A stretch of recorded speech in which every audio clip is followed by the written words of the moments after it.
Welcome, everyone. I appreciate everybody's time. So we are starting off here. I'm Dr. Emmanuel Edu. I'm going to be a facilitator for tonight's Cyber Chat. And this is Eretmis Cyber Chat. If you are new to the family, we do this every Friday, 7 p.m. Eastern. And we encourage you to join us every Friday. There's always something new to learn.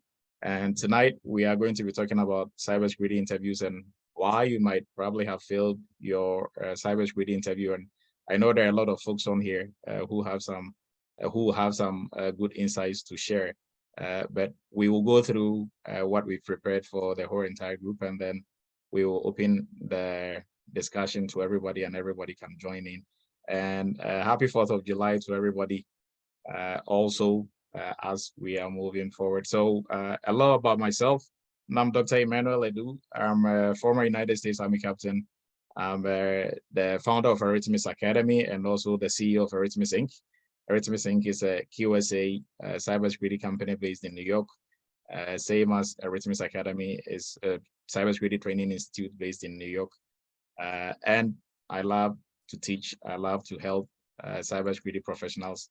So reason for this chat is part of my passion to help out the community and to make sure we are making more cybersecurity professionals than we need, because currently we are, last time I checked, there is a lot of demand for cybersecurity professionals, but not enough professionals to fill that spot. I think in the United States currently it stands around almost 700,000 unfilled cybersecurity jobs.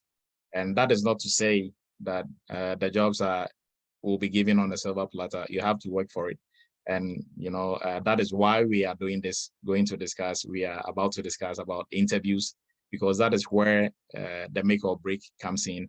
And we will discuss our sales, 4th of July sale, like we always do for holidays that come up. Our 4th of July sale, we are going to discuss that later when we are wrapping it up, right? So there's going to be a sale for those who missed the previous ones and who are looking to get into the 4th of July sale. It is going to be here. So before we move on, I'm going to share my screen again. We will first tackle our cyber news like we always do, and then we move on to some of the myths of why you failed your interview. And we still have folks coming in, so reason for going back on this.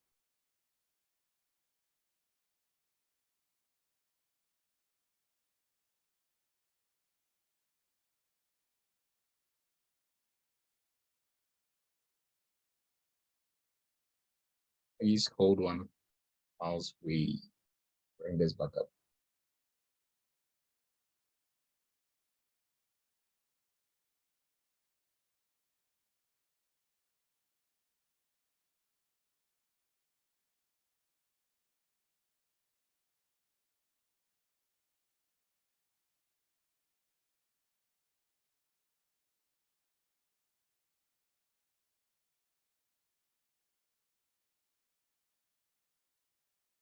All right, so I think I was having some technical issues bringing up the cyber news, but we are just going to talk about it without the pictures or the slides.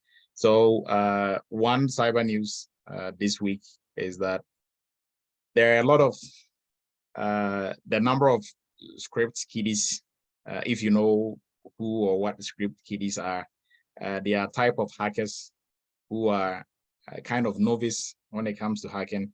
So if you can execute any hacking exploits that you probably downloaded online, you are considered a script kiddie. And now there's been a study where kids, not so folks below the age of 18, right? They think it is cool and it's fun to, execute some hacking exploits, thinking it is not like it's not harmful, right? And parents also allow most of their children unsupervised to be all over the net, right? And they are learning some of these little exploits which can get them in trouble. So that is one news that is on the rise. And then also then the other one is that Google is saying that they are going to block news in Canada, because Canada came up with a legislation whereby they are forcing companies like Google and the rest to pay publishers fee when they do publish news and stuff like that, that, you know, is being shown around in Canada. So those were the two cyber news that we're going to talk about. Now, let's jump straight into the interviews. So I'm not sure how many of you have gone to cybersecurity interviews previously or before. If you have, we are going to, you know, open the discussion to everybody, and you'll be able to share your experience. But we are first going to tackle some of the myths associated with you failing your interview, right? So I mean, being the founder of Eretmis Academy and having students going to interviews and other folks who are not our students going to interviews, from where I sit, I hear a lot of things and I get to experience, and also from interviews that I've sat on myself, there are a lot of insights, you know, that I'm bringing to the table. And I know most folks also have some insights that might probably not even be within the cyberspace, but still is still interview, right? Interview is still interview, but we are focusing on cybersecurity interviews, which can be a bit tricky, right? I think I remember last week or last 2 weeks, Brian, you know, he said he's very good at interviews. Mostly he will do just 1 or 2 interviews and he will land a job in his previous field. But when it came to him switching to cybersecurity, he did almost 7 or 8 interviews, right? So that goes to tell you that cybersecurity interviews is, you know, the interviews they are based on their own, right? So, and especially if you are switching careers, it's good for you to really, you know, learn the trade and the tricks involved here, and some of the best practices that is going to help make you very successful at this. So let's first address some of the myths when you fail your interview. Just like if you fail anything, you know, first thing is to point fingers at people, not yourself, right? So first one, they don't like me. They are probably choosing other people based on gender and color. All that is a myth, right? And they don't like you. They don't know you. They don't have any personal interest in whether you get a job or you don't, right? Their personal interest is, you know, their own interest of getting somebody who they think can do the job, right? They don't like my school or the school that I have on there. Maybe probably you didn't go to school in the United States, or you don't have like a United States school on your resume. That is not the reason why they are not going to give you the job. Or where you live. Some people think, you know, your zip code plays a critical role in this. It really doesn't, right? Because of your background. So maybe religious, racial, educational background, whatever your background is, or what you did previously to cybersecurity, it does and does not play any role, right? But in this instance, it's not really going to play any role. And I can guarantee you that, right? And then also, I don't have any working experience in the cybersecurity industry. So that you might think, but that is what they are looking for, right? We will explain that later. So they are looking for somebody with this number of years, or from 0 to whatever number of years of experience. But we will discuss that, right? Most people hide behind the experience reason. And after talking to them, you see that experience wasn't the reason why they were not given a job, right? And then also certifications, because I don't have certifications or I don't have any cybersecurity certification, that is why I didn't get a job. That is also the myth, right? Unless there are some instances where maybe probably you are interviewed for a government contractor, right? And even that, I'll still say that is a myth, because before they give you the interview, they should have seen something, right? So maybe probably your resume was on point. If you didn't have the certifications, you wouldn't put them on there, right? So if they saw you didn't have the certification and they still went ahead to conduct the interview, then you can't say because you didn't have a certification, that is why they didn't take you. Mostly, if they are so bent on the certification, they will let you know. Best practice within the industry, they will give you at least 6 months to go get whatever certification they are looking for whilst you are working, right? So these are all myths, right? Myths, and there are some, you know, other myths that are out there, right? But these are the ones that we just came up with. So when I open the floor to everybody, you can also, you know, maybe chime in and add other things that you think people think are the reasons why they didn't get the job, but frankly, that wasn't the reason why. Now, we are going to also look at the facts about why you didn't get the job. So what are the facts about why you didn't get the job? So first one, communication skills, right? If you didn't get the job, then there was some failure in communication. That might be one, right? Failure to be able to really let your potential employer or the hiring manager know you have the skills and the knowledge to do the job, right? Having the skills and knowledge to actually do the job is one thing. Being able to demonstrate in the form of communication, right?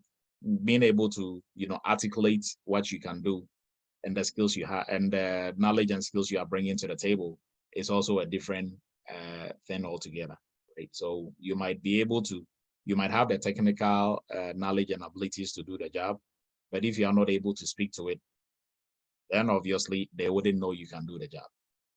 So that is one. Not speaking the employer's language or the hiring manager's language. Now we are going to discuss what is the hiring manager's language, right? Or the employer's language. And then also the one in red, this is what gets most people. And we will discuss this when we look at how to prepare for interviews. So what gets most people is a soft skills part, right? You might be thinking, but I'm going to a cybersecurity interview.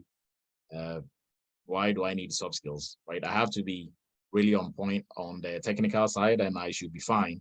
But I've seen this too many of them. Soft skills is what get most people, right? And when we allow people to share the experience, you will know, right? And most people also, soft skills is what will get them the job, right? Because maybe getting ahead of myself here a little bit, but with the technical side, you can always teach people and polish them up on it really quick. With soft skills, if somebody can pay attention to detail, I don't know what course or what training you can put them through within the shortest possible time for them to pay attention to detail. Right?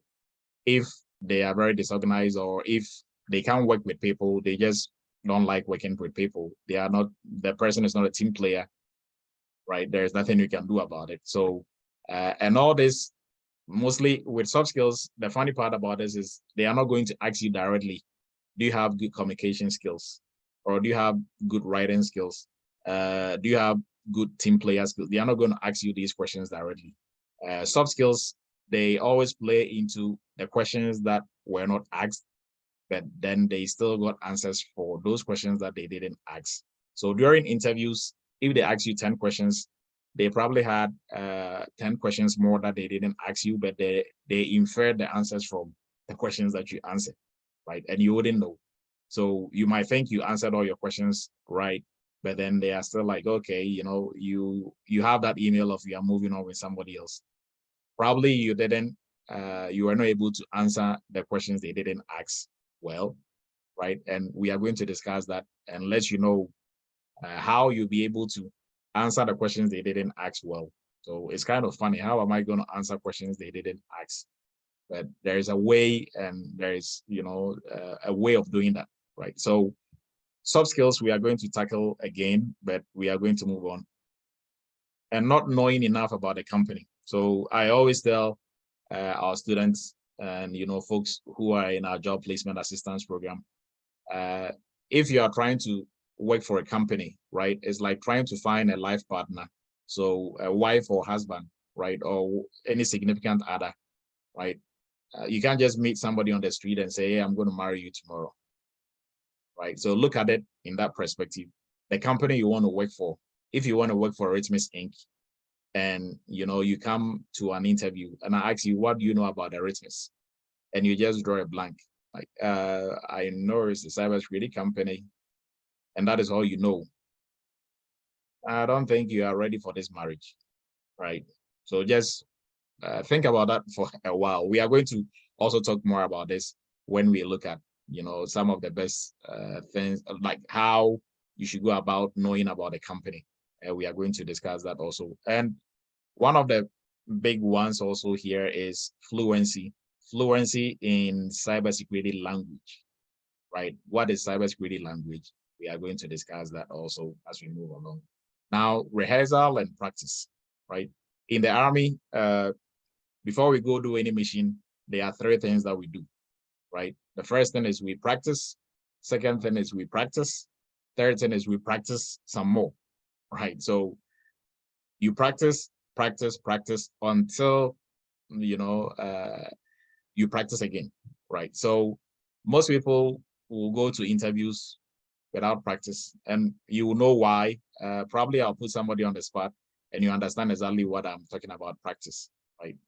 Now, let's say I'm just going to ask you, so before, we move on, and before I put anybody on the spot, just try to answer this question on your own without, saying it aloud, right? If you go to an interview, one of the freebies that they can give you is tell us about yourself, right? That is no technical cybersecurity thing or soft skills or nothing. Just tell us about yourself. Now, you are the one who knows yourself best than anybody else. But if you don't practice that interview question, you are going to be all over the place. And everybody can attest to this. So right now, if you just try to tell yourself about yourself, you are going to either keep going on and on and on and on, or you are going to say stuff that doesn't, have anything to do with the interview, right? So where do you draw the line about tell us about yourself? So what I mean by practice, practice, practice, and then also for even technical questions that you think you know, if you don't practice answering them, you are going to be fumbling around, and when you answer it, you might think you are wrong, so you want to explain more, and you keep going on and on and on. And you don't want to do that, right? So the next in the list is lack of confidence. So you might be very, your knowledge base and your skill sets might be really on point, but if you really lack that confidence, you are not able to speak to things, and you are not like confidence in your own knowledge and skill. That is also going to show, right? And nobody wants. I don't think if you want to, you want to take an Uber and the driver, pulls up and you sit in it, the driver is like, well, I'm not really sure about this driving thing, but I'm going to try my best. I think you are going to get out of that Uber, right? But if they come, they pick you, they are very confident they are driving, even if their driving is not that great, they are driving with all the confidence. At least you have that peace of mind. You think they know what they are doing, right? So confidence plays a very critical role here also as well. And then the next thing that we are going to look at is pretending you know everything. You are never going to know everything in cybersecurity or in the world, right? So be comfortable in what you know to really be able to say that, well, I don't know about this, right? Because you want the job, that doesn't mean you are supposed to pretend you know everything or portray like you know everything, and then they are talking about stuff that you have no clue about, but you're admitting you know. And then if they ask you further questions about it, now they get to know you don't know. So integrity, not integrity in your CIA triad, but similar to that, right? Be confident and be comfortable in what you know. What you know is what you know. What you don't know, you can say you probably heard about it, but not very familiar with it, or not an expert in that side, right? So don't pretend you know everything. That is also one thing that is going to get people in interviews. You could have done so well up to that point. They ask you something, and if you don't know, you don't know, right? They will rather pick somebody who admits they don't know than people who are pretending they know, because that is how you break stuff. Now, the next thing that we'll look at is bad interview strategy.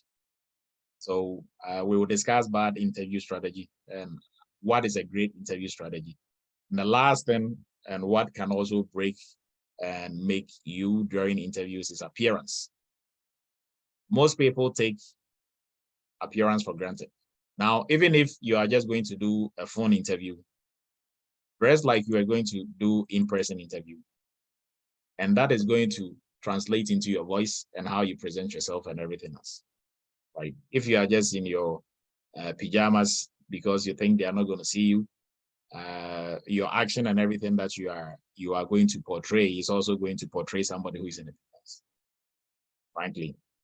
That is, and then also because it's similar to if you're speaking to somebody and they are smiling, it shows in their voice.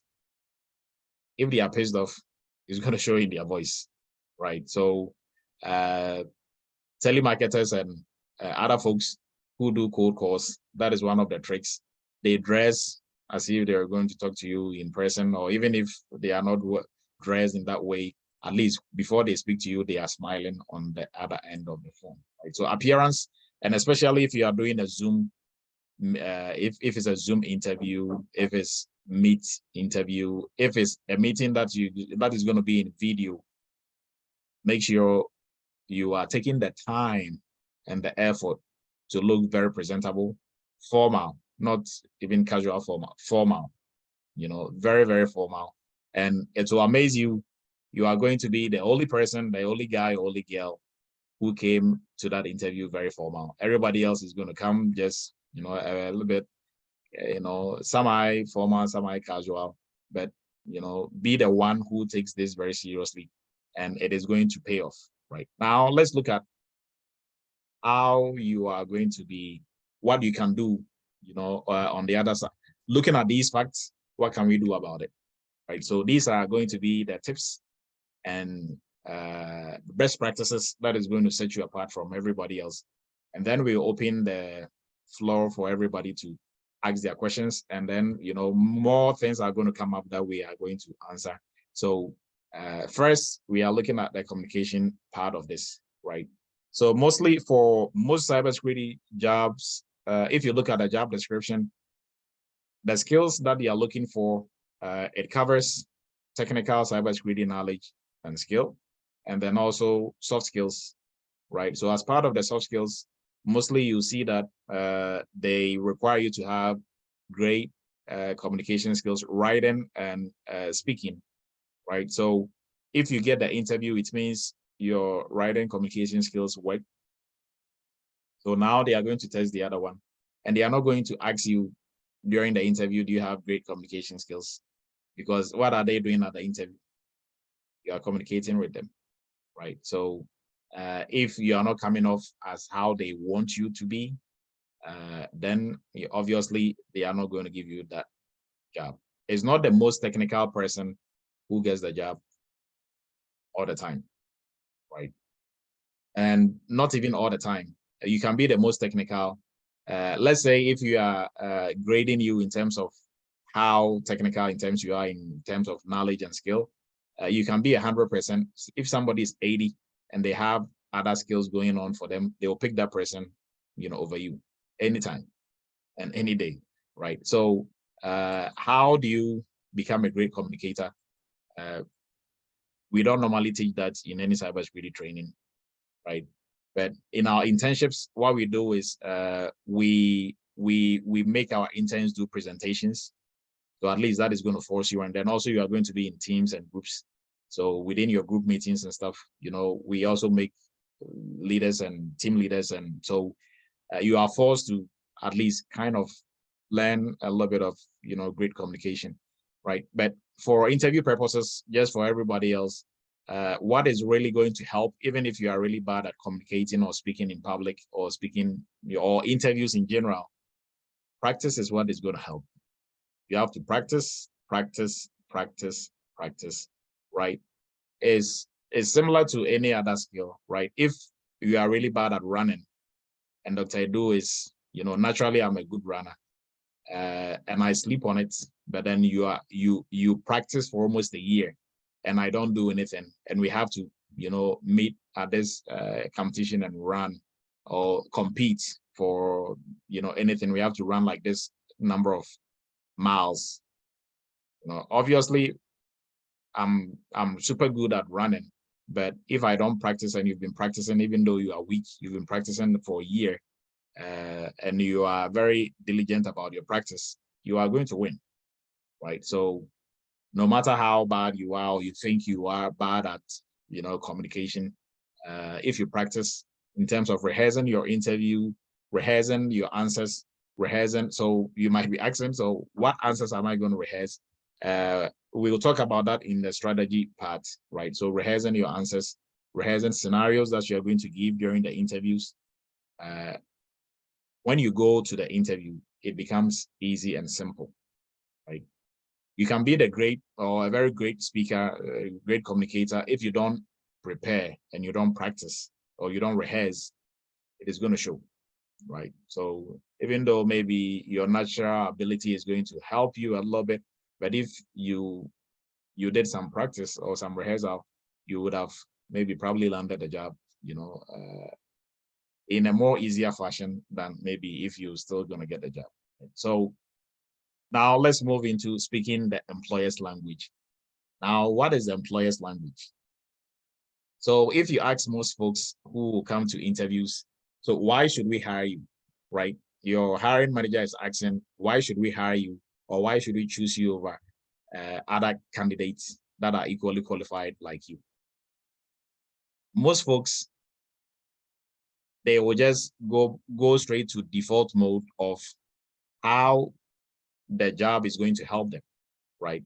So either it's going to help them, build up their career, is either going to help them to do A, B, or C, or help them do something. But I have a bad news for you. Your employer or hiring manager really care less about what the job is going to do for you. They don't care about you. They really don't, right? Regardless of what anybody will say, in our company, we care about our employees. They don't. What they care about is themselves, right? The company cares about them. So what language do they speak? Their language is about them, how you are going to help them. So anything and everything you are saying is about how you'll be able to help them move from point A to point B. So if you go about, so that is the language employers speak, or hiring managers. And for hiring managers, they also speak two languages. For hiring managers themselves or for recruiters, they speak two languages, right? So if one, like, just imagine you are a hiring manager or you are a recruiter, right, for a company, for Eretmis Inc. What is your job? Your job is to pick the best candidate who is going to stay with the company for the longest, right? That way the company doesn't have to waste money and resources to turn around after a month of employing somebody to go look for a new candidate. So if you are a recruiter or you are a hiring manager and all your hires are bad, guess who is going to be fired next? You. So as a hiring manager or a recruiter, they have two interests, or they speak two languages, or like two languages, right? So the first language is how you, as a candidate that they are going to employ, or they are going to give you the green light, how are you going to make them look good? First is about them, as an individual, it's about the hiring manager. How are you going to let him or she look good, right, in front of their boss, or just for them, for the company to know that they are a good hiring manager or a good recruiter? And the second language they speak is how are you going to help the company, right? So like I said, everybody is selfish to a point, right? So the hiring manager is also, during the interviews, his job is also on the line. So just think about that for a second. So during the interview, if you come off as somebody who is reliable, who is not just going to get on the job and then the next day, hey, I got a new offer that is paying me more, so I'm leaving, right? Then now they are going to look bad, right? And two, they don't want you to come in there and then you can't do the job, right? They are still going to look bad. So what language do they speak? For you to, get past the gatekeepers of hiring managers or recruiters, you have to speak their language. So everything that you're talking about and saying, you have to give them that sense of security and assurance that you have integrity. You are somebody who takes things seriously, right? So if you do get employed, you are not going, and you are loyal to a point, right? Everybody loves money. We are in it to make money. And then also, if it's a good organizational culture, you stay in there for a while. But obviously, if you get a bigger offer, if they are paying you 120 and somebody gives you 200, obviously you are going to leave. But if you are somebody with some loyalty, at least you are going to let them know, hey, can you guys match it up? If they can't match that offer, then obviously you have to leave. It's understandable, right? But you have to come off as somebody who is reliable, who is loyal, right? And how do you come off as that, right? How well you prepared for the interview, attention to detail, right? All that is going to speak to, and this is one of the questions they are not going to ask you, but they are going to infer their answers from your appearance, from the answers you are giving, how well prepared you were for the interview, right? It will come off as somebody who takes things seriously, somebody whose head is screwed on, right? And then two, how would you be able to help the organization in terms of helping them protect their security infrastructure, right? So that will go into the technical aspect of it.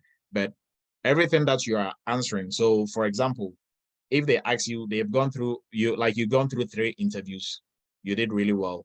Now you are doing your last interview, and maybe the CISO is asking you, why do you want to work for us, right? Why do you want to work for us? The answer should be about them, not you. So they just keep that in mind. So mostly a trick to this is, why do you want to work for us? You shouldn't speak anything about how if you get employed, how it's going to help you do anything. It should be about how you are going to help them with the skill set you have, how you are going to help them solve whatever problem, but you should have done some research and identify some areas that you think they can polish upon, right? And then also one area to get this answer really on point is to make sure you know the company's mission and vision statements, right? So you know what their mission is, what their vision is. So although that is on the business side, everything you are doing in cybersecurity is to help the business side progress, right? So if you know their vision is to become the best shoe company in the United States in the next 6 years, they cannot be the best shoe company in the United States in the next 6 years if they get breached every 2 months, or if they get breached, or there is like a huge, cyber attack on their company. That is going to affect their vision, right? So whatever role that they are employing you to come work at, whatever you are going to do there is to help prevent such breaches. So knowing that their vision is to become the next, big thing in shoe, you can relate that to what you are going to do as a security professional in terms of your knowledge and skill, and explain how that is your knowledge and skill is going to help them protect their security assets or their IT assets whilst the company will. So if you are protecting their assets, the company, the business people are going to have that peace of mind and that security to be able to get to the vision of the organization, right? I hope that makes sense to everybody. So there is no right or way to this, but this is the structures that you need to be able to, make it work, right? So this is just a framework for you to go off on. And now I think everybody gets the point, right? So the language of your employer or hiring manager, for the company, their language is one, and everybody that works in there, if you are going in and you are talking to them, what are you going to do for them? Not for you, right? If the money is good, it's going to help you and your family, they really care less. What they care about is, what are you going to do for them?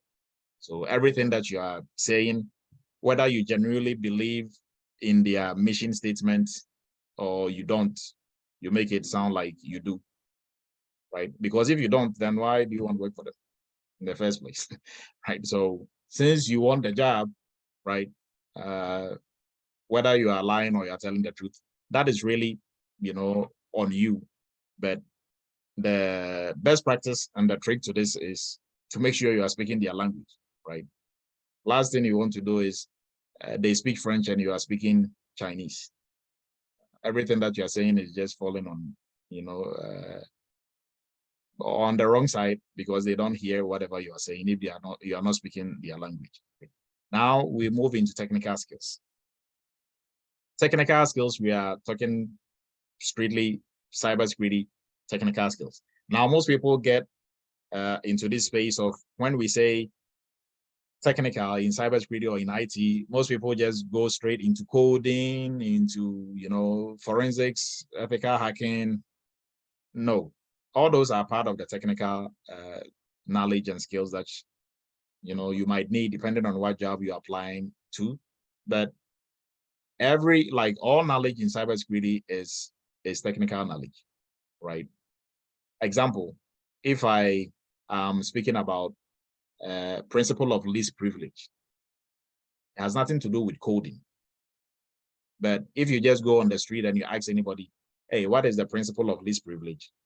You can even ask like a medical doctor. He doesn't know because he's not in cybersecurity, right? That is a technical knowledge.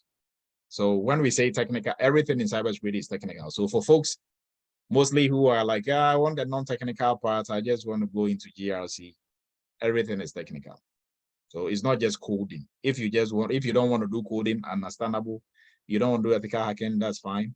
But remember that there is nothing like non-technical area of cybersecurity because all knowledge in cybersecurity is technical. Now, with that being said, for whatever job title that you're applying to, you have to make sure that you have a very good working knowledge of all areas in cybersecurity, right? And if you want to know where all the major areas in cybersecurity, you can take a look at our entry-level curriculum, right? So identity and access management, you should have a good working knowledge in identity and access management, cryptography, networking, right? So for folks who want to run away from networking, want to run away from cryptography, but they want to work in GRC, don't kid yourself. Because in cybersecurity, everything is everywhere. So you can be doing GRC and run away from networking. You can be doing ethical hacking and run away from networking. You can be doing, so maybe in GRC, you're not going to be doing coding, understandable. But when I say a good working knowledge, you don't necessarily have to be an expert in all areas, but at least you should have a good working knowledge to hold a conversation or to understand, most especially for folks who want to go into GRC. In GRC, what are you doing? Mostly you'll be overseeing other people's work, or you'll be overseeing, maybe doing some auditing or some compliance stuff, right? So if you don't know what right looks like, how are you going to really function in that area, right? So to know what right looks like, you should make sure you have a good working knowledge in all areas. So identity and access management, cryptography, risk management, cybersecurity architecture, governance, right? So have a good working knowledge. Mostly if you take, if you want to know the major areas, the exams objective for Security Plus, CISSP, and I think for both of them, if you combine both of them, you should be good. I'm not talking about the certification or the exam itself, the objectives, right? The areas that the exam covers. If you take that to be, so maybe you're probably doing self-study, or even if you are in one of our courses, if you take that and you combine them, you have a good working knowledge of all those areas, you should be good for any cybersecurity job, probably with the exception of pen testing. Right? So with the technical side, you have to make sure you have a good working knowledge, and then also just jumping ahead of myself into not knowing everything. You are not going to know everything. So but if you are very confident in your working knowledge, you will be confident also enough to let everybody know that I don't know this, right? So if you take your technical skills very seriously without trying to, dodge or to skip anything, because there's no easy way out. There is no, somebody will tell you, okay, what is the easiest cybersecurity area, or there is no easy way, right? If you want to do this, it's just pure hard work and endurance, right? So you just have to stay with it. It is very doable. Everybody on this call can do it, but you just have to tell yourself you are going to put in the work, and then also you have to be willing to learn, right? Be flexible and willing to learn, because you are not going to know everything, but then there's always more to be. And the more you know, the more you know, the more you don't know. Right? I hope that makes sense. So the more you know, you get to know that there is more stuff out there that you are not probably familiar with. But what I tell everybody is that if your foundation is really good in cybersecurity, everything, regardless, everything that happens in terms of issues and problems that you have to solve, we always break it down to the fundamentals, right? So if you understand the fundamentals well, you can function anywhere.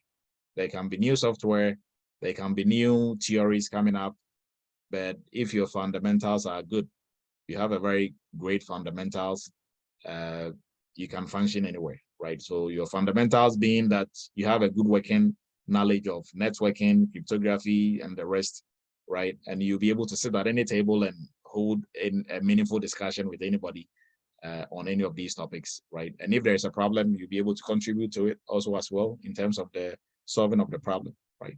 Now, the next thing that we are going to talk about is the soft skills, right? So we have the hard skills, which is technical skills, and then your soft skills.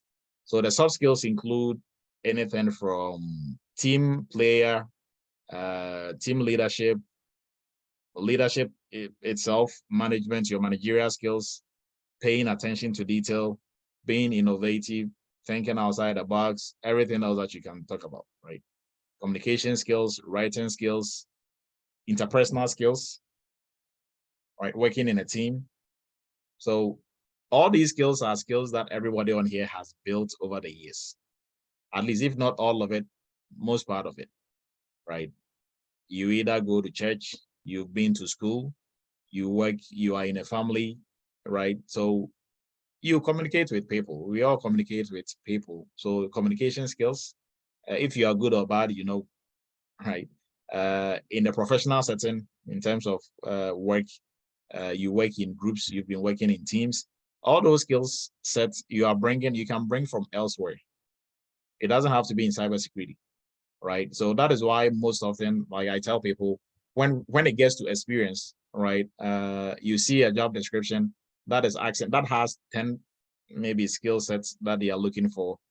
5 of it is technical skills, 5 of it is soft skills. And some people will just say, oh, I don't have any working experience in cybersecurity. Like, what are you talking about? The communication skills and interpersonal skills and all that other soft skills that you are bringing from your current field, it is also part of the skills they are looking for, right? So if they are looking for 10 and you have 5 already that you are bringing from elsewhere, all you need is probably maybe 2 or 3 technical skills and you should be good, right? So most people sell themselves short when it comes to experience, right? And we will discuss that here as we are moving on, because some cybersecurity jobs are more heavy on soft skills, right? So for example, if the company wants a senior manager to manage and oversee maybe DevOps folks and cybersecurity GRC folks, are they going to choose somebody who is very technical, or they are going to choose somebody who is very technical but with no managerial leadership skills, or they are going to choose somebody who is less technical or almost non-technical with managerial skills and a lot of leadership skills? You know, you decide. Obviously, they're going to pick somebody with leadership and managerial skills over somebody with very heavy technical skills but can't lead anybody to save themselves, like to save their life, right? Or can't manage people or hate working with people. They just want to be working on their own project and submitting those projects and go home, right? So there is always going to be, you have to, and in terms of like the job that you are choosing, you have to also find that balance. So if you are new coming into cybersecurity, you have to pick jobs that will, you know, that probably will take into consideration your soft skills that you are bringing on board more than even the technical side. Like there are a lot of jobs that are out there like that, right? So if you've been a manager in your previous job for 10, 15 years and you want to switch into cybersecurity, don't think you are going to start from zero. All that skill set, leadership, managerial that you are bringing, it counts. It counts more than you think it counts, right? So although still to work or function in the security space, you still need some technical knowledge, but the soft skills that you need is what you are really going to, there's the soft skills here. If you are going in a position that requires more soft skills, what you've gotten over the years is what is going to help you do the job, not the cybersecurity training that you just got, right? So soft skills, also moving into the question aspect. So I talked about questions that are not going to be asked during interviews, but they are still going to look for answers to those questions. Most of these questions are going to be soft skills questions. So one, they might not ask you, are you a good team leader or a good team player? But if they ask you a question about, hey, what is your experience maybe doing third-party risk management, or what is your experience leading an audit or being part of an audit, right? Make sure the answers that you are giving, right? All the answers that you are giving, all your answers should be in a form of a scenario. Don't go to interviews with a yes or no answer. Do you know how to use any SIM tool? Yes. So if your answers are just yes and no, you are going to, draw more questions to yourself, right? So your answer should be in a scenario form. And when you come with a lot of scenarios and explain projects that you've worked on and how it went. So mostly we teach our students the STAR method of answering interview questions. So the scenarios should follow the trend of there has to be a situation, there has to be a task, there has to be an action that you took, and there has to be a result, right? That is the format your scenarios should follow. Now, if you answer all your questions or almost all your questions in this fashion, the interviewer will be skipping questions, right? What you want to do, if you know how you are going to know if your interview is going well, is that when they ask you one or two questions and they want to go to the third question, they are going to look at their paper and say, oh, you answered that. So they will skip like 2 or 3. If that is happening in your interview, then you should know it is going well. Because some of the questions and the ones that is in their head that they are not asking, if you answer your questions in scenario forms, you will be able to answer those as well, right? So they can ask you a technical question, and then in answering your technical question, you're also going to bring in the soft skills aspect. So maybe probably if they ask you of your experience of using a SIM tool, or your experience in recommending a solution to a client, right? And in your previous job or in internship or something that you've done, you and your team were supposed to pick a solution, like a software solution for a client or for your company. Now, it's not just about the technical aspect of this, but you were in a team. How did the team work, right? How did the team go about meeting, discussing, picking which solution was the best?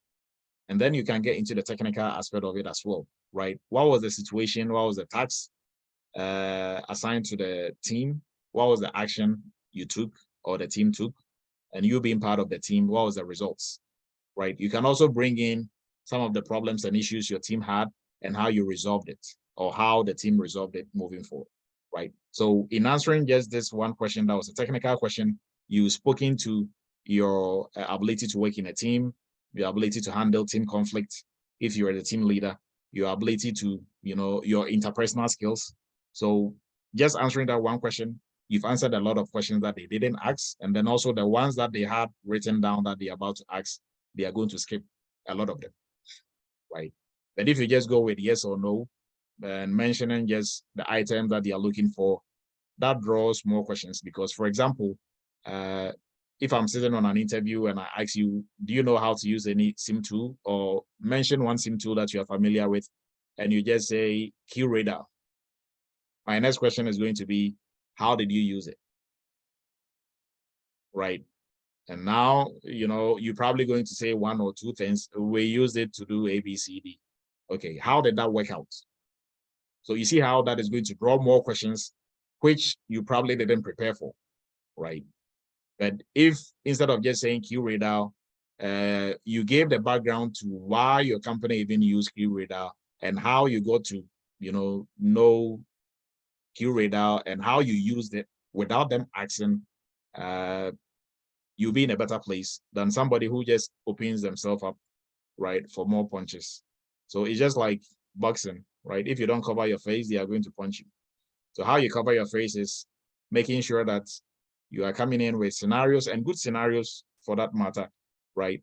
And then also one thing, still in this space, your answers should be sweet, concise, and straight to the point. And also not forgetting the fact that the devil is in the details. So you are not going to make your answers lengthy and just made up with fluff.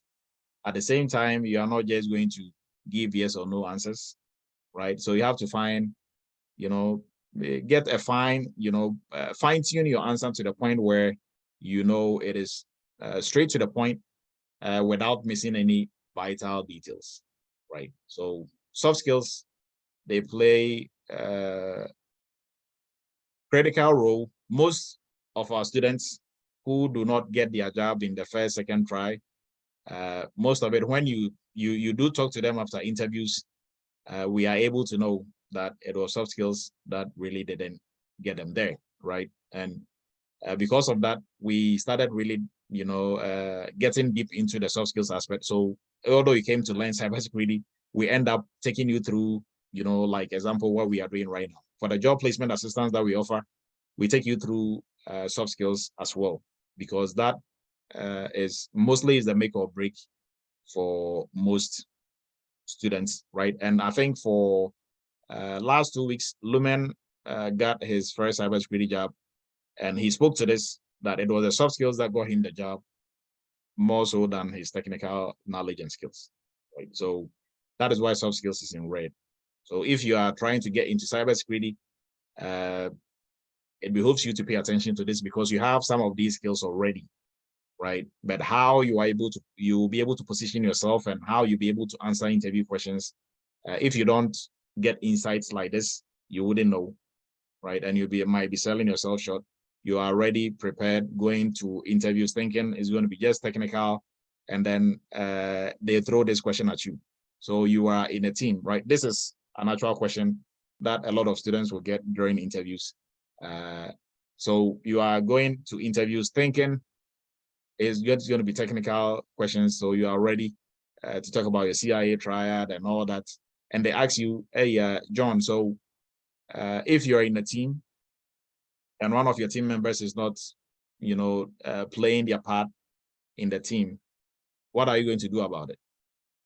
Now, that if you are not prepared for that, that is going to throw you off, right? And now you start talking about, I'm going to, identify what the problem is, and I'm going to discuss with them, and I'm going to, right? If you don't know how to answer this question, everything that you are going to be saying is wrong.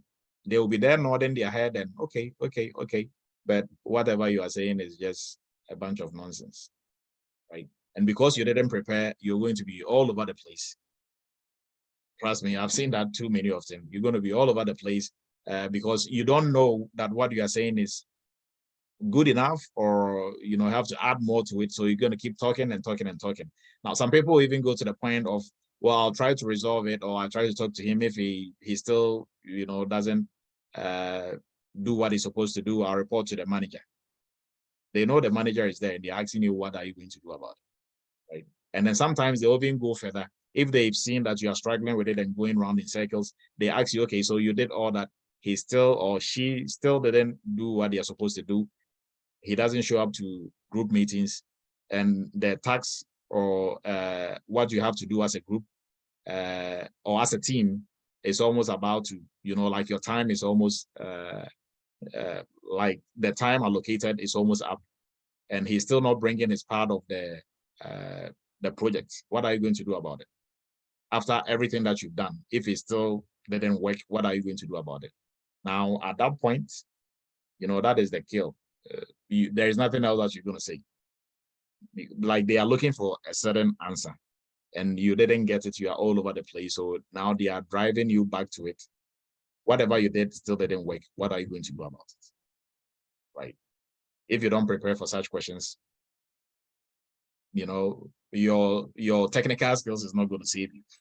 Right? So now let's move to the next line. I can talk about soft skills all day, as you can see. Let's move to the next item on here. So know the company that you want to work for, right? What I tell everybody is this: know more about the company that you want to work for than the people who work there. Right? That might sound crazy, but it's very doable and it's easy because most people who work there, they just work there. Very few might know the history and why the company, does what they do and the mission statement and the vision statement, right? Knowing about the company is not hard. Just go to their website, right? Read about their mission statement, their vision statement, who the CEO is, who the CFO is, what are they about, how the company was set up, what do they really do, and what drives them, right? What is the organizational culture there? You can get all this information on their website.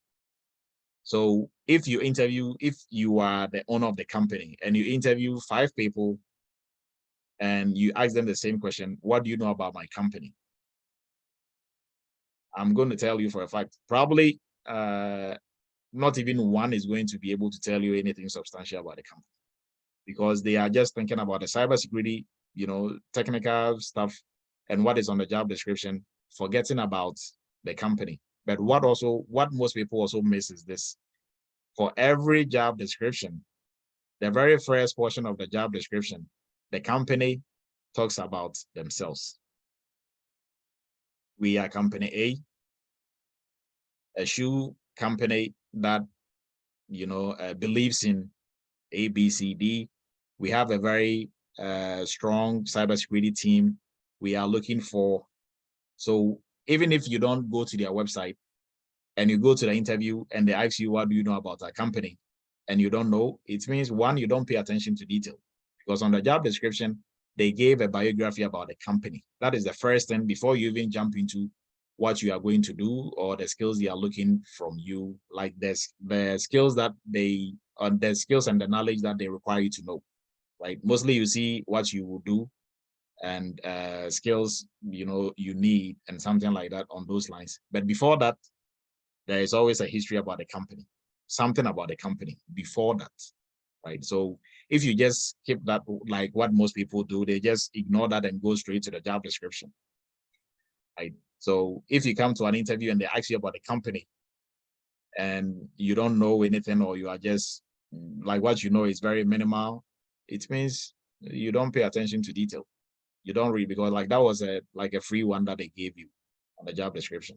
So if you took the time and also went to the website and read about the company and took some notes, that can be the make or break for them giving you the job or not, right? Regardless of your technical skills, right? So I know some students who are working now who went to interviews and that was the main, break or like that was the main item that got them the job, right? Because they knew more about the company than every other candidate. So if all other candidates are almost on the same level in terms of knowledge and skill, this is something that you can use as an edge over others, right? So, and the example that I gave, why are you going to marry somebody that you don't know, right? So the company that you want to work for, if you truly want to work for them, then at least you should know about them, right? If they want to also have you on there, if you are lucky and they don't ask you anything about the company, that is fine. But still, you are playing the lottery at that point because they can ask you anything, right? So look at it like more like a marriage. Now, somebody also might say, but I'm applying to like 200 companies a day. And but you don't get 200 interviews. Even if you do get 200 interviews, make sure for every single interview, you go ahead, research about the company, take notes, go into the interview knowing more about the company than whoever is interviewing you. And I can tell you, 9 out of 10, you are going to know more about, if you do your research, you are going to know more about the company than the person interviewing you. So now let's move into cybersecurity language. So cybersecurity language is just like any other language, or cybersecurity itself is a language. every field is a language, right? If you want to go into the medical field, you want to be a nurse, nursing is a language. You should be able to speak the nursing language, right? So for people trying to get into the cybersecurity field, look at it more from the perspective of a language. So try and learn the language rather than trying to. Most people think you can just understand the concepts and speak it in your own everyday language. It is wrong. That is not going to get you the job, right? So you have to make sure you are using the right words, the right acronyms, the right, sentences. Not even like sentences. You just, for cybersecurity language, know terminologies, words, and acronyms, right? So if you have to explain something, you have to use the keywords to explain whatever you're explaining, right? An example, if I ask you, what is a policy in cybersecurity, or what is a guideline in cybersecurity, or guidelines, what is a standard, right? When you're explaining it, you have to make sure you are explaining using the right words. Because if I ask you about what is a policy, and you tell me a policy is a guideline that is used in, that is wrong, because a guideline is also another document in cybersecurity. So are you saying a policy is the same as a guideline? Right? So that is just one example. But what I'm trying to say is try to explain things using cybersecurity language, right? And then also, aside using cybersecurity language, also try to make sure that you are able to explain things in very simple terms, right? That is also a skill that mostly they look for. So you should be able to break complex cybersecurity concepts into everyday terms. Now, if you are breaking it down to that level, that is fine. You don't necessarily have to be using big or typical cybersecurity language. But if you are answering questions, they ask you, what is your understanding of the CIA triad? Or, how do you do scoping in maybe some framework, right? You have to make sure you are using the right language. So aside you speaking, employers' language is just everyday language, but it's just a mindset that they have. That is why we've termed it as employers or hiring managers language. Here is technical, right? Cybersecurity language is technical. So make sure you are familiarizing yourself with it and you are becoming fluent in it. Now we are going to move to the most important part of all this: rehearsals and practice. So like I said, in the military, what we do is, before we do any mission, we practice, practice, practice, practice, practice until it becomes muscle memory. And even at that point, we practice some more, right? So for every interview that you are going to, rehearse your questions and answers. So rehearse your answers, right? So a very simple way, if you might ask, so how do I get the questions? Now, that is no secret. The questions is in the job description. So if they want you to, what you are going to do, the first thing is you are going to develop policies and procedures for our security team. The next one is you are going to help us with our PCI compliance. Now that is very obvious. The first question that you should ask yourself is, how do I develop security policies, right? Or what is your experience developing security policies? So for 90 to 95% of the time, most interviews, they will stay on scripts. So what do I mean by that? They will go by the job description, right? There is this maybe one time, or the 5% or 10%, where you might have somebody on the interview panel or the person interviewing you who might just go off script and probably wouldn't talk about anything on the job description. Like, that is different. But even with that, if you prepared with the job description, at least you'll be able to survive that interview, right? But 90% of the time, they stay on script. So prepare with the job description. Now go line by line. Ask yourself, how am I going to do this? How am I going to do this, right? So, and you write it in a scenario form based on what you've done previously or how you think is supposed to be done. Because, and also you are not going to know everything on the job description. You are not. Don't kid yourself. You are not going to know everything on it. But it is still safe to go to those interviews, because guess what? You are not going to do everything on the job description on the job. But it's good to at least know, 70 to 60% of, or 60 to 70% of what is on the job description, right? That way you can speak to it. Maybe the 30% that you don't know, school yourself on it, right? Do some research about it, right? Because the last thing you want to do is go to an interview, almost most of the stuff on there. The ones you don't know, you didn't do anything about it, right? So if they ask you about, okay, so what is a CCPA, or like what is your understanding of CCPA, and you're there like, I don't know. That is just the lazy man's approach, because they gave you a time to prepare for the interview.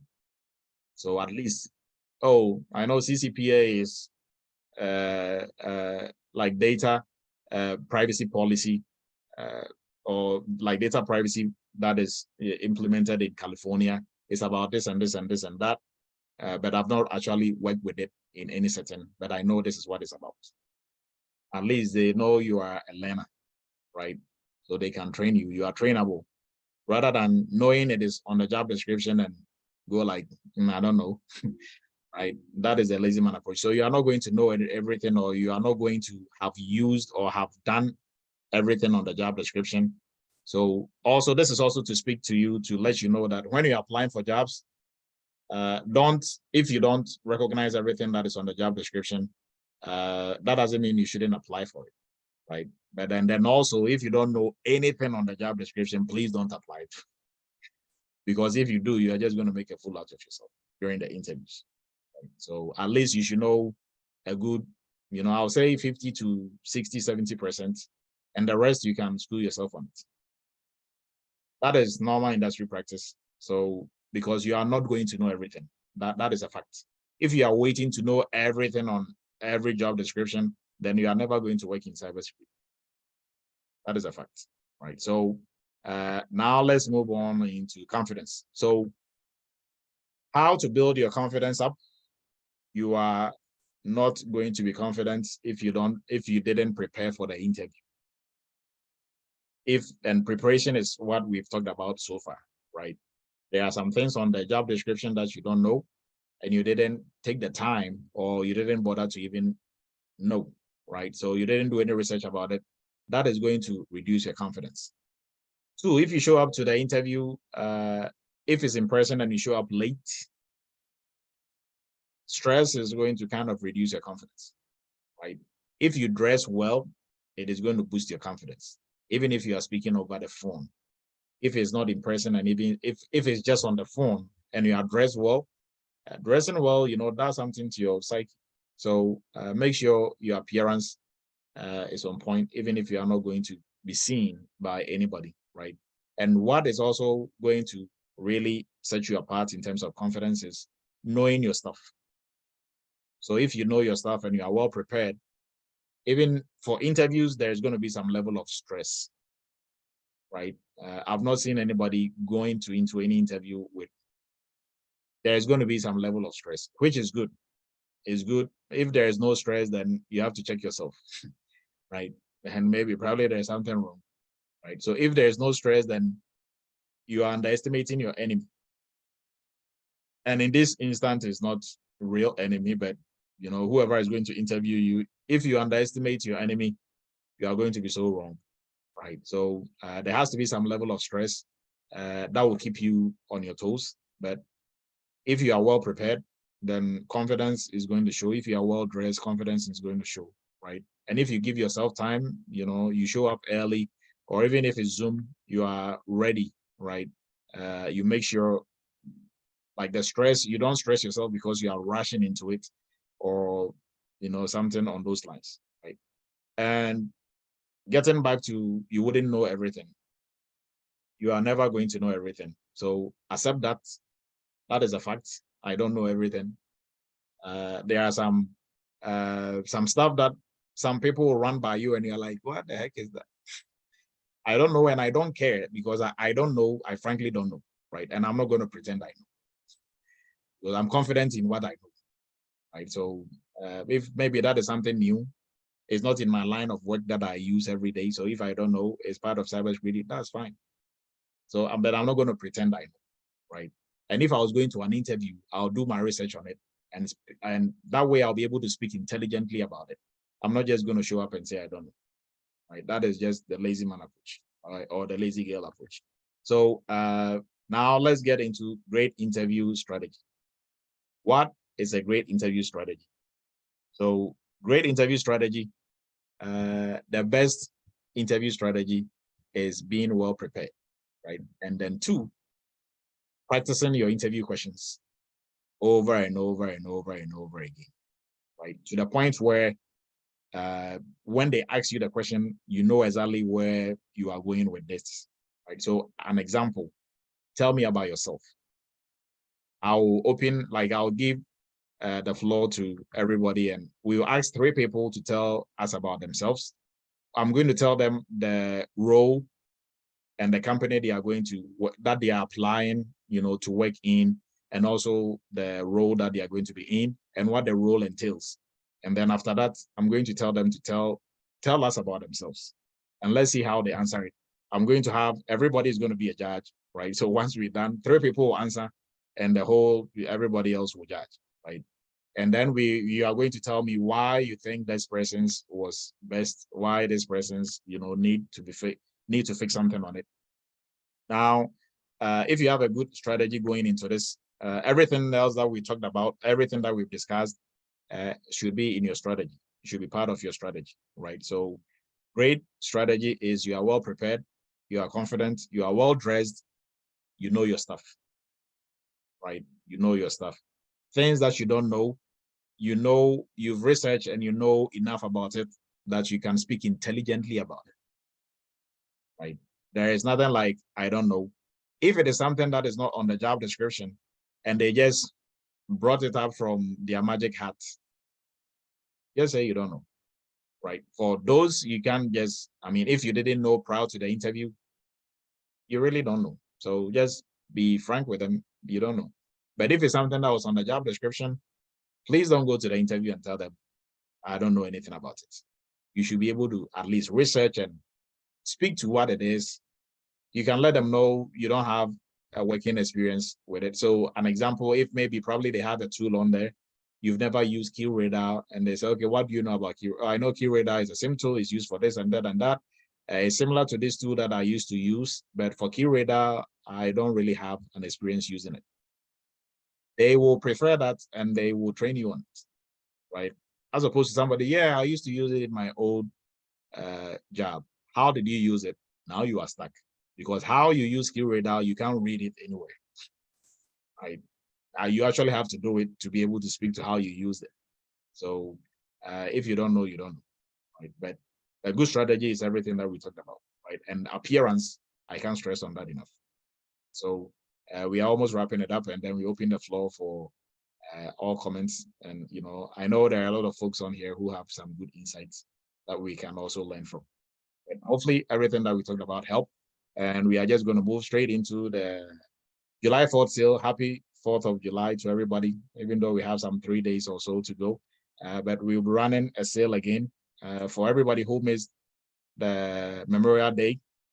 Now, after July 4th, I don't think there's going to be any sale until, I'm not sure, maybe until, I don't know what holiday is coming up just offhand, but November is what is in my sights, right? And I think that is what we have planned on our calendar. So this is probably going to be like the last one for the summer before we get into November thereabout, right? So if you go to our website for any of our courses that you might be interested in, the coupon code is July 4. So just July and then 4, right? No space, July 4, right? So now we always talk about our career path, right? For anybody who's trying to get into cybersecurity, Eretmis is the place to be. Eretmis Academy. If you go to our website, we have free courses. Cybersecurity for Beginners is a really good course that is going to give you some introduction into cybersecurity. What are the job titles in cybersecurity? What do they do in those job titles? And other stuff. What is the demand for cybersecurity professionals within your state? within the United States, within your metro area, all those numbers, we will show you where to find that, right? And then also average salary for cybersecurity professionals and what cybersecurity professionals really do. All that, you get that in the Cybersecurity for Beginners. It's a free course. So if you've not taken that already, please do. Even if you are in cybersecurity already, I bet you are going to learn something new from this free course, right? If you don't, I'll give you $100. So, and then also cybersecurity, PCI for Beginners, right? If you're interested in the payment card industry, it's a niche within cybersecurity. We have a free course for you to also go through as well. And then for our paid courses, for career path, if you are starting off in cybersecurity, our cybersecurity entry-level course is going to be the best option for you. It covers everything you need in terms of good working knowledge for cybersecurity skills. It covers all the, like, how to use some of the cybersecurity tools, popular cybersecurity tools, like SIM tools, Splunk, Nexus, and the rest.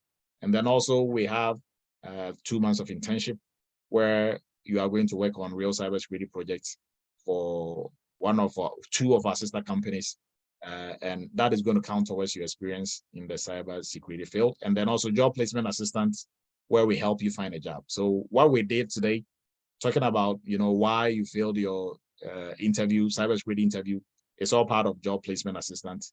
And with our students, we help them with resume prep, resume rewrite, cover letters, interview prep, which is the most important, your strategy going into interviews, how to answer questions, and we practice. We do mock interviews with our students for every single job that they have to go to, right? So mostly our students, they have to give us like 3 days prior to the interview, and then, we help them out on that area as well. And we have our PCI DSS training, where we have the PCI expert and PCI specialist training. With a PCI expert, we are training you to gain the knowledge and skill of a QSA without the title of a QSA, but you'll be able to function, either work in a QSA company or for a merchant, helping them stay in compliance. With a specialist, we are training you to be an internal assessor for any merchant or service provider company, right?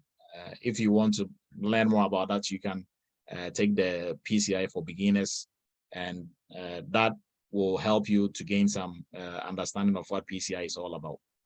So we are going to move into questions and answers, right? And if there are any comments or concerns, you can bring it up. But hopefully this really helps everybody who is trying to get into the interviewing field or get into the market field for cybersecurity. And for folks who have been to interviews, I hope this helps maybe to answer some of the questions that you might have for interviews that went well and the ones that didn't go so well. So we are going to, there are some questions in the chat. And the military can I use tuition assistant? So Arnold, we are unable to accept tuition assistant at this time. We are still working on it. We are working on VETech. Hopefully, if that goes through, we'll be able to jump onto tuition assistant later on. So Joe is also talking about if you have applied for 200 companies and there is a phone call, when do you research the company and speak about it? Do you defer the phone call? Okay, so Joe, if a recruiter calls you and they want to interview you right there and then, you don't have to do the interview, right? Mostly for recruiters, when they call you, it's not an interview. They just want to know what you're about. So, like, what have you done and stuff like that. So those are just simple things. They are not going to ask you, what do you know about a company? If it's just the first call, that is not going to be the interview, right?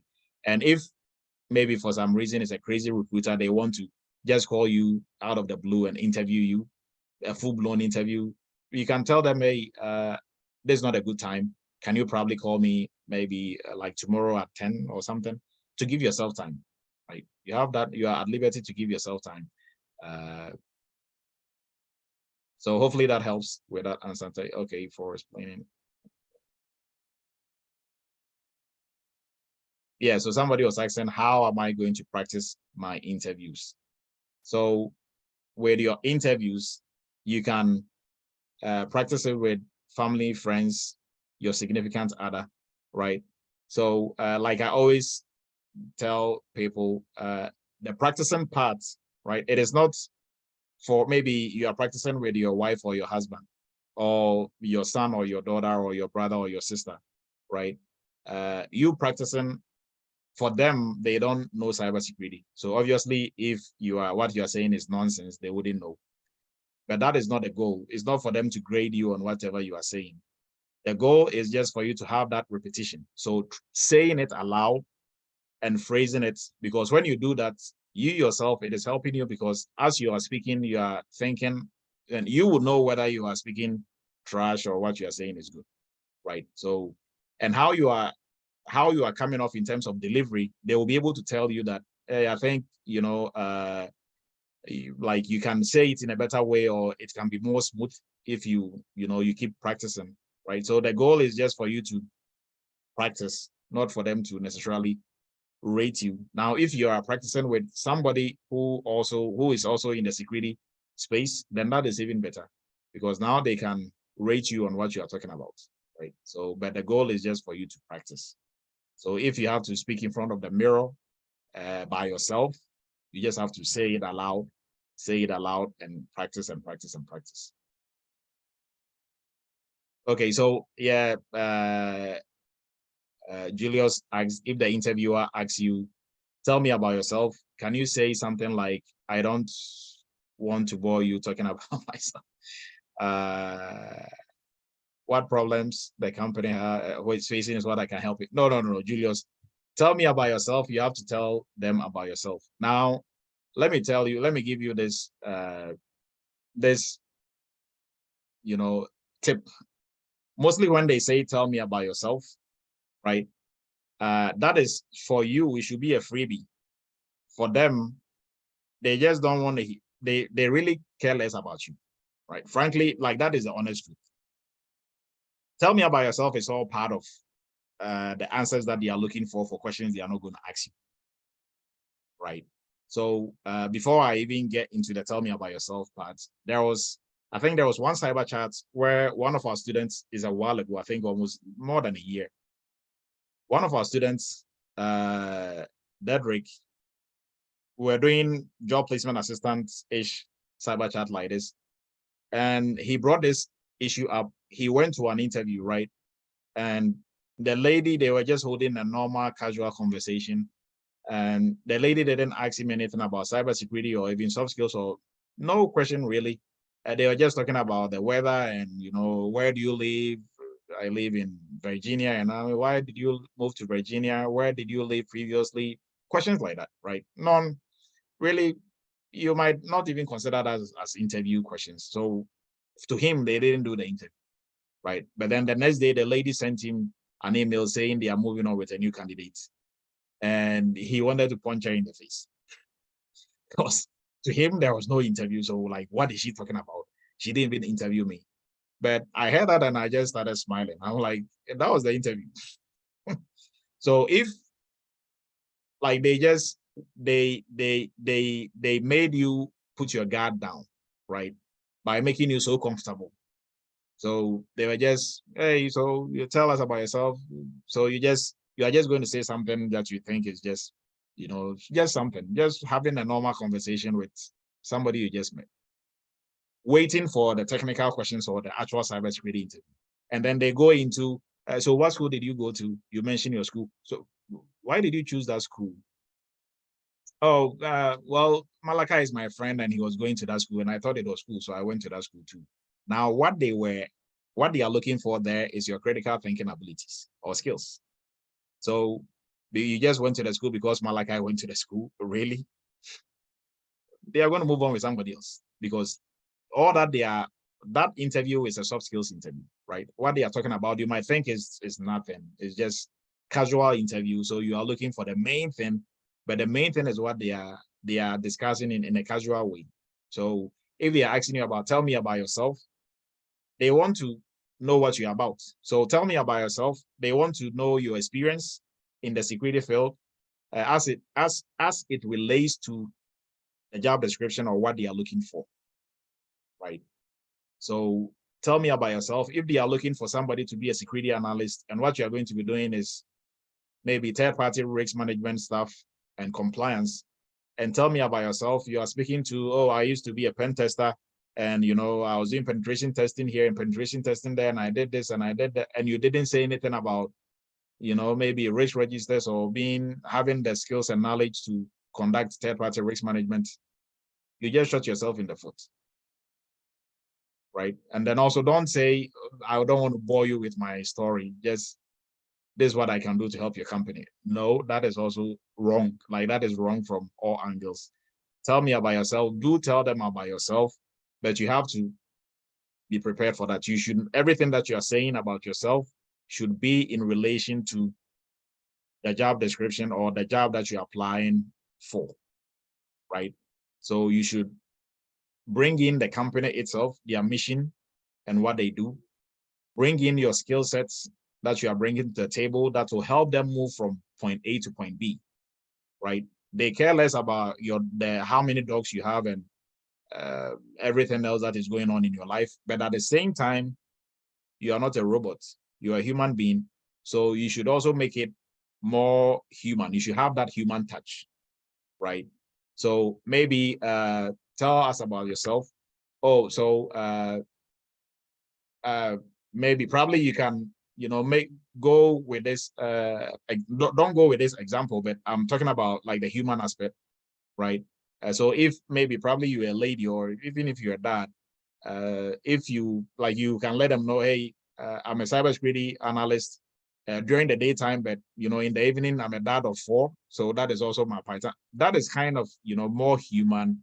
It has like a kind of some jovial twist to it, or some funny kick to it, but not being overly funny, right? And then also something they can relate to, right?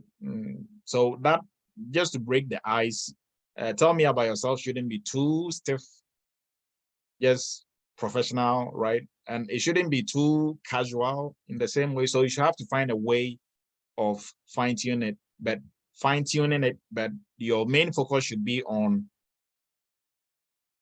your skill set that you are bringing to the table, and it should be relevant to the job description, and then what you can do for the company, or how you'll be able to help them, get to their vision, or how you'll be able to help them, do whatever they want to do on the job description, right? So tell me about yourself should be focused on them. Like I'm saying, everything should be focused on them, not you. So don't go about listing all the schools you've ever been to, and I have a pilot license. I have a do they really care about all that if you are going to be a security analyst? Right? So it should be focused on, and then also make sure at least you have 3 talking points or 4.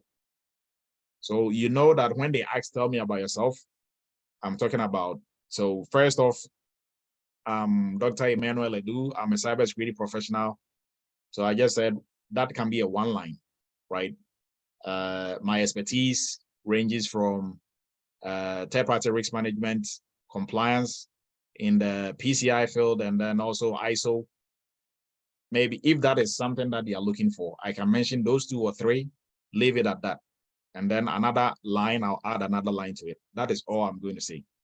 Right? So 3 things in 3 sentences, 3 simple sentences, right? So anywhere that, even if I'm sleeping and you wake me up and say, tell me about yourself, I know my lines already. Right? But if you don't practice, tell me about yourself is going to be a whole book, because there's so much about you. And if I ask you right now, tell me about yourself, you start thinking, okay, John, I went to MIT and I love flying planes, and everything that you might be saying is just nonsense in relation to the job you're applying to, right? So on a normal day, if we met on the train and I asked you about, hey, so what do you do? Or that is different. Right? So make sure it's an interview. So everything that you're asking should be geared towards what you are looking for and what they are looking for. So hopefully that helps. So I think I gave the tell me about yourself away.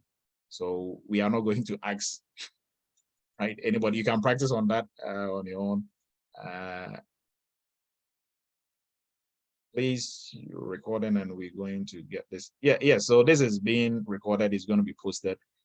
What is the name of the certification exam after the entry level? So after the entry level, you will be ready to sit for CompTIA Security Plus and Security Analyst if you want to, move up, right?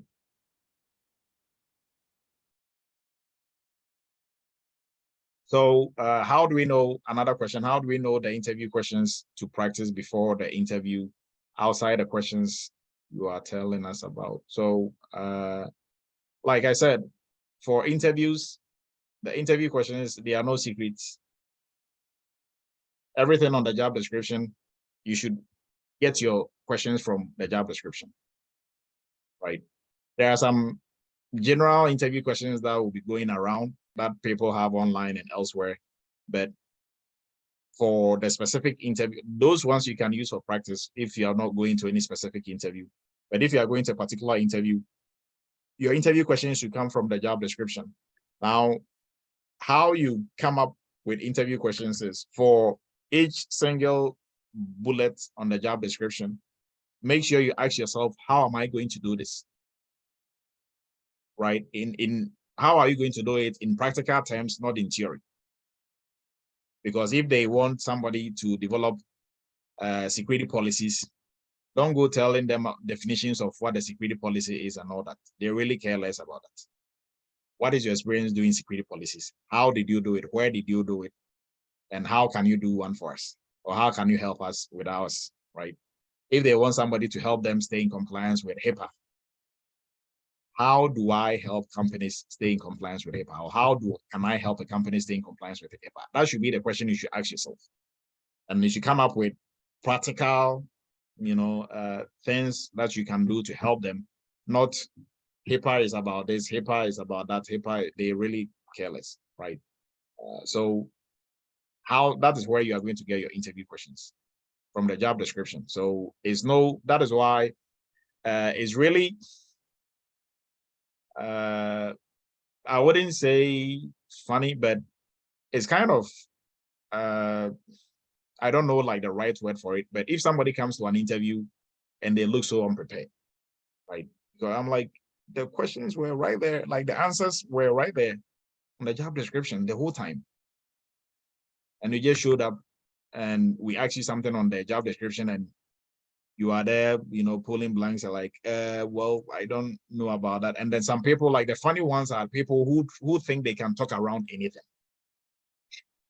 They don't know, but they just keep talking and they think they can talk around it. And those people are just funny, right? Because, you cannot fool anybody. If you go to the hospital, you don't have to be a medical doctor if your doctor is BSM to know that your doctor is BSM. What do I mean? If they don't know what they are talking about, you don't have to have gone to medical school to know they don't know what they are talking about. You will know that this doctor like what he's talking about is, he doesn't really know, right?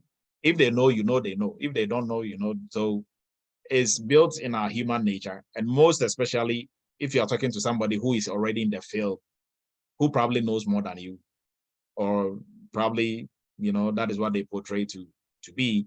If you don't know, you don't know. If you didn't prepare, that will be a bad interview to lead to a good one. But don't try to talk yourself around stuff that you really don't, or you didn't prepare for, right? So hopefully that helps. And what question can we ask about the company? Okay, so I'm not sure, what question can you ask about the company? How many days in a week do we have to meet for the cyber? Oh, for the cybersecurity entry level, it is self-paced. The main course is self-paced, but the internship is not. The internship we meet once a week on Saturday mornings. What roles do we apply for? So are you talking about like Helen? What roles are you talking about? Job titles? I'm not sure if you can come back again with answer to that. How many questions is being asked during the interview? So family, your name here is family. So for interview questions, really there's no limit to how many they can ask you, right? Mostly what you have to look at is the duration. So Some interviews, they will tell you the interview will last for 30 minutes. So they can ask a whole variety of questions within the 30 minutes. Some interviews, they will let you know, hey, it's an hour, it's going to last 1 hour, but we have 4 people interviewing you at the same time, or maybe 15 minutes for each person, right? So it really depends. There is no limit on the number of questions they can ask you. That is why you have to go in prepared, right? And don't let that scare you, because if you are well prepared, right, you went through the whole entire job description, you have a good working knowledge in security itself, you understand security, there's really nothing that they can bring outside the job description that you cannot speak to, right? So yes, preparation is key. Greg, you can ask your question. Go ahead. The idea is copy with Greg. To what extent we need to concern ourselves with programming language in cybersecurity? Oh, it depends on what you want to do in security, right? Mostly on the blue side, most especially on analyst side and GRC side, you are not going to do programming. You don't need programming, right?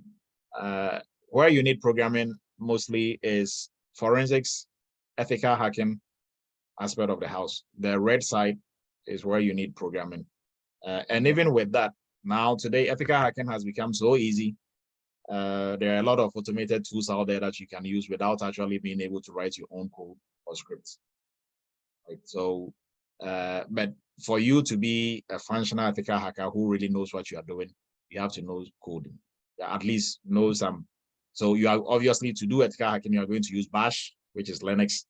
You have to know Ruby, Python, or one of those well, right, to be able to be functional. That side. But if you want to go compliance or GRC analysts, those areas, you really don't need to know any coding, right? But for entry level training, for the hands-on portion, we just take you through the command line, we take you through Linux, but all those is just introductory, right? Just to help you have that feel, but it's not really something that you are necessarily going to do on the job, right? Julius, go ahead. Dr. Adu, greetings, sir. Quick question. With the PCI DSS, the online option, the self-paced one, what kind of access do we have to you if we have a question or if we get stuck on something? Oh, you can, there's a link for you to make a Zoom meeting, like to make a Zoom appointment. So we always do one-on-one if you need help with anything, right? And with the online version, you also have access to the live session. So if a live session is starting, you can join the live session as well. So you can ask your questions in there. Mostly the online version is there for folks who register ahead of time before the live session. They can start going through and start learning, right? And even if you are in the live session, when you are done with the live session, that is still going to be there for you to go through, right? So for questions, you can always reach us and, you know, get answers to any questions that you have. And for the online, you're also going to join the internship regardless when one is starting. So you're always going to have access, or you are going to have your questions answered if that is what you are asking. That was it. Thank you. Okay, you're welcome. Well, okay, so I think someone was asking, do I really need certification before I get the job? So no, you don't, right?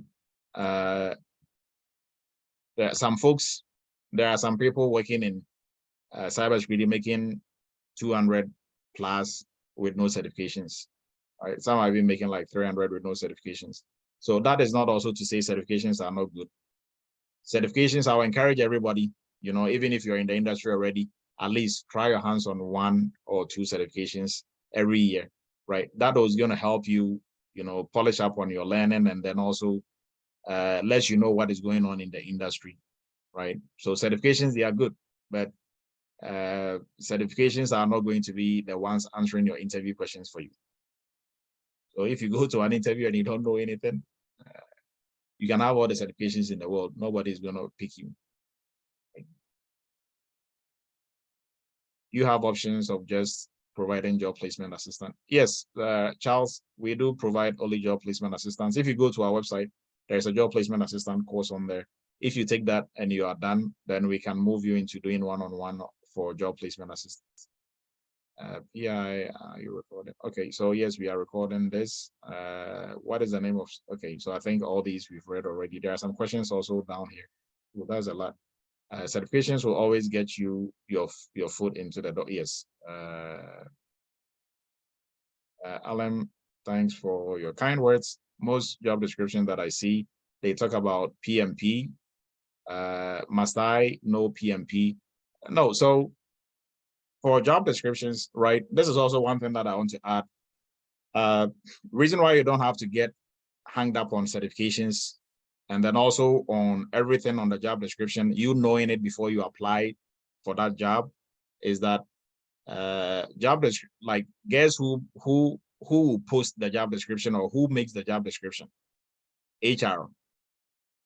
HR don't know cybersecurity, right? So if I'm HR or I'm a recruiter and I'm being told, hey, we need a cybersecurity analyst, so post like a job opening for a company for cybersecurity analyst, guess what I'm going to do?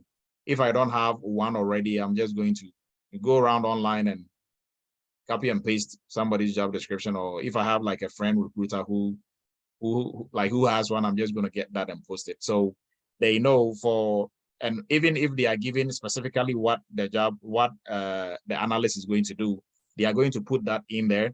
But then the places where they have to fill out certifications that is needed for that, they are going to copy like the generic ones and put it in there, right? So don't get hung up on certifications. There are people who got jobs, even though the job descriptions were requesting for some certifications that they didn't have. So like I'm saying, they are looking at what you are bringing to the table to help them. Then this is one thing that you have to know about certifications. You are the certification, not a piece of paper you are holding. So if you have the certification and you can't speak to the knowledge and skill that comes with that certification, then you can forget about it. So if you have the knowledge and skill for that certification, but you don't have the certification, you will get a job. But if it's the other way around, you're not going to get a job, right? So you can always go get the certification if you have the knowledge and skill. But if you have the certification and you don't have the knowledge and skill to work, right, nobody is going to bring you on board their team. So you don't necessarily have to have PMP for cybersecurity jobs, but if you have it, it's fine, it's good. The knowledge and skill that you gain from PMP is going to help in not just cybersecurity, but all other fields that you find yourself.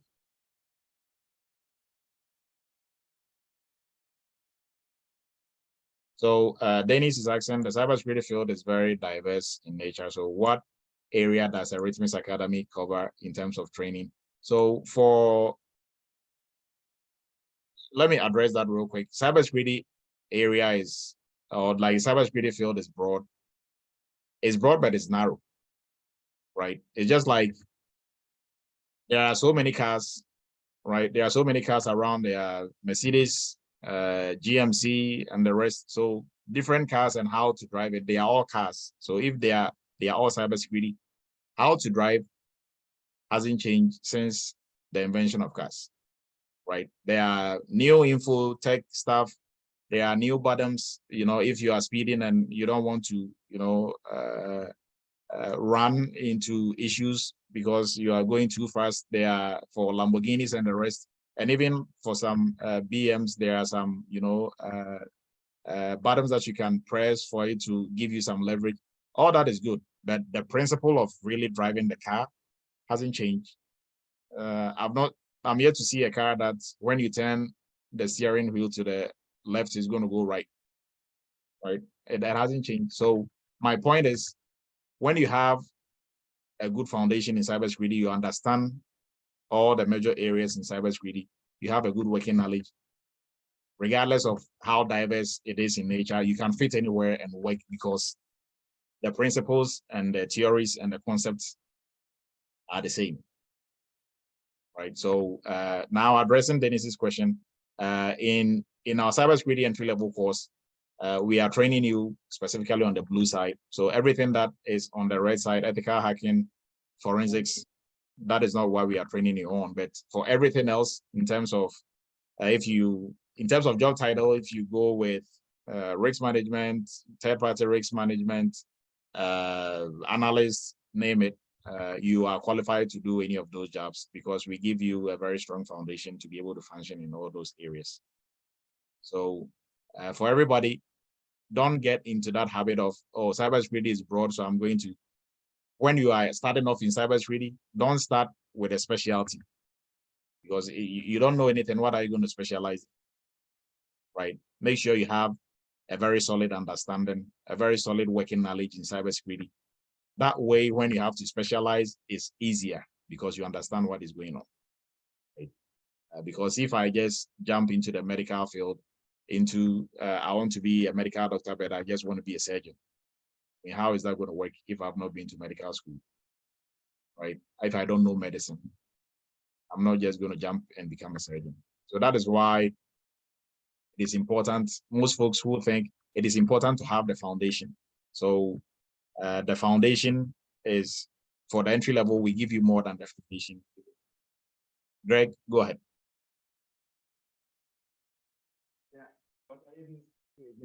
So this is my other question. How do you advise on those of us who are on this platform that is not familiar with the cloud?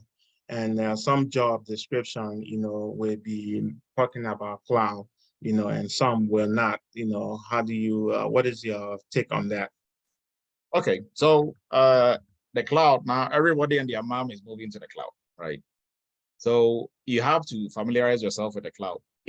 But like what I said earlier on, the cloud is no different from a normal network, right? So your normal wired network is no different from a cloud. The principle and the concepts in terms of security are the same, right? Now, with that being said, there are different cloud vendors. So you have to make sure at least you have a good working knowledge of how the cloud works and how virtualization works. Now, Amazon and Azure and the rest, AWS and the other cloud services, if you go to their websites, they provide an introductory course, sometimes like a full-blown course, free courses that you can take. I know Amazon has a whole list of it, right? So if you understand security already, that is a simple add-on that you can go and do, right? So you don't have to be a cloud architect or anything, but just understand the cloud. The language also, very key, the language. So you can choose to go with Amazon, right? And understand what is an S3 bucket, what is their E2 and EC2 and all that, like instance and all that. So understand what those are. And if you understand AWS well, it's easy to translate that into Azure because they are the same items you are looking at with different names, right? So the cloud, for if you are going to an interview and they've listed that they use AWS and you have no clue about AWS, please school yourself on it. It's simple as just you going to their website and just taking an introductory course. They are going to introduce you to everything else that they have on there. And you can, but you don't have to go to the interview saying you're a cloud expert, you're an AWS expert.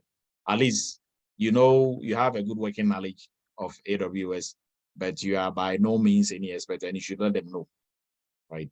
Now, with that, they will know, okay, at least you are trainable, so they can train you on that. The technical aspect of this, mostly employers are not too much concerned about. But I'm saying if everything that you are portraying shows that you are lacking some great soft skills, they are not going to bring you on board, right? But if you are showing, you are showing that you are a learner, you are a quick learner, even for things that you have not mastered, at least you have some good working knowledge on. They will work with somebody like that all day than somebody who just will say, oh, for the cloud, I don't know anything about it. That's just a lazy man approach. You can school yourself on cloud within 30 minutes and speak intelligently about it, right?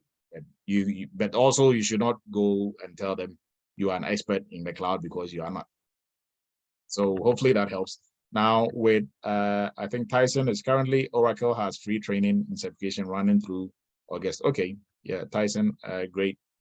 Thank you for your response. I'm currently an IT auditor and I wanted to specialize in PCI. Yes, so if you're an IT auditor and you want to specialize in PCI, that is good because you are just specializing in the field that you are in already, right? So which is good, Dennis. So can I secure a job after the entry-level course? Yes, of course. There are a couple of folks on here who took entry-level and they got jobs with entry-level. I mean, you can more than get a job with the entry-level course. So if that is what you're asking. Now, without any more questions or concerns for the group, I think we are about to wrap it up. I appreciate everybody's time. Any questions for the group before, or any comments or concerns, anything that somebody wants to add? They can, add, and then we are going to wrap it up. So there are something in the chat also here. Do you offer PCI training? Oh, yes, Dennis, we do offer PCI training. If you go to our website, eretmisacademy.com, you see our PCI training. And then also, I think for the July 4th, we will post, we will send an email to everybody with the link, but then everything else is also going to be posted in here so everybody can. So in the chat, we posted everything on there. The website, eretmisacademy.com. If you go there, all the training that we have, we like all our training courses are on there, so you can take a look at it. And the free courses, please do if you've not taken any of those already. So I appreciate everybody's time. We are wrapping it up for tonight. So next week, God willing, we are going to meet again for Cyber Chats. And I encourage everybody to stay safe. July 4th, a lot of party going on. So please stay safe. That way we'll be able to meet next week. I appreciate everybody's time. Have a great night and a great 4th of July.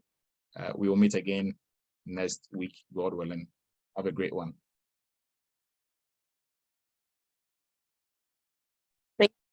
Thank you, Dr. Thank you, Dr. Du.